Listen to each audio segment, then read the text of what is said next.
बिहार की राजनीति अब बदल चुकी है। वैसे भी इस बार के विधानसभा चुनाव में सब कुछ बदला बदला सा है। लालू के बिना आरजेडी सुनी है तो जदयू भी प्रधानमंत्री मोदी के साथ पहली बार विधानसभा चुनाव लड़ने का आनंद ले रही है। कोरोना काल में पहले चुनाव को लेकर चुनाव आयोग ने एक तरफ जहां विशेष तैयारी की है तो दूसरी तरफ बिहार में गठबंधन की बहार है। बहार इसलिए क्योंकि पहली बार बिहार के चुनाव में आधा दर्जन के करीब गठबंधन प्रदेश की राजनीतिक दशा और दिशा बदलने के लिए आतुर दिखाई दे रहे हैं।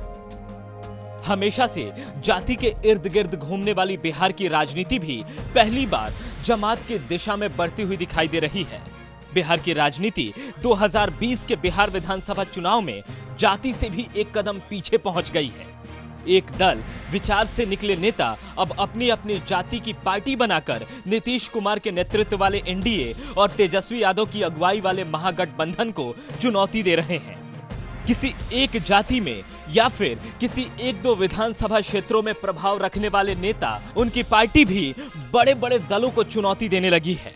छोटी पार्टियों ने एनडीए और महागठबंधन के नेतृत्व को अस्वीकार कर दिया है। उन्होंने अपनी जमीन तैयार करने के लिए नया मोर्चा बनाया है। ऐसे दलों की संख्या करीब आधा दर्जन के करीब पहुंच गई है। बताया जा रहा है कि अभी आने वाले दिनों में एक दो और गठबंधन सामने आ सकते हैं।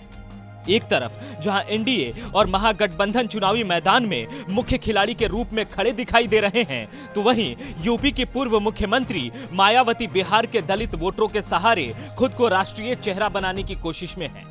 मायावती की इस कोशिश में उनका साथ दे रहे हैं आरएलएसपी के मुखिया उपेंद्र कुशवाहा। मायावती और कुशवाहा की रणनीति प्रदेश की सभी 243 विधानसभा सीटों पर कुशवाहा और दलित वोटर्स को एकजुट कर किला फतेह करने की है। बसपा और आरएलएसपी इन वोटों को बांधने में अगर सफल हुए तो उनके लिए यह संजीवनी साबित होगी। इसके अलावा बिहार की राजनीति में लालू की एमआई फैक्टर को ध्वस्त करने के लिए असदुद्दीन ओवैसी ने अपनी पार्टी एआईएमआईएम को भी मैदान में उतार दिया है। उन्होंने गठबंधन किया है पूर्व केंद्रीय मंत्री देवेंद्र प्रसाद यादव की समाजवादी जनता दल के साथ। इस गठबंधन को यूनाइटेड डेमोक्रेटिक सेकुलर अलायंस का नाम दिया गया है। दोनों दल मिलकर राजद के मुस्लिम और यादव वोट बैंक में सेंधमारी की सियासत कर रहे हैं। दलित और मुस्लिम वोटों के लिए सिर्फ मायावती ही नहीं बल्कि एक अलग से भी गठबंधन अस्तित्व में आया है। दलित, मुस्लिम, यादव वोटों में सेंधमारी करने के लिए प्रोग्रेसिव डेमोक्रेटिक अलायंस का गठन किया गया है।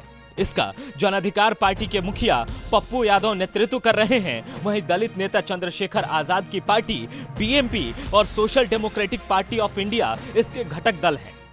2015 के चुनाव में केवल 1.5% वोट लाने वाले पप्पू यादव को पूर्णिया, मधेपुरा और उससे सटे क्षेत्रों से बड़ी उम्मीद है। बिहार के सियासी जंग में पूर्व केंद्रीय मंत्री यशवंत सिन्हा भी कूद गए हैं। उन्होंने यूनाइटेड डेमोक्रेटिक अलायंस का गठन किया है।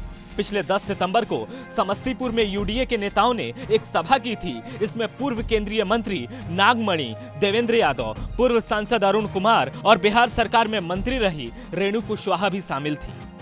बता दें कि यूडीए में करीब 16 दल शामिल हैं।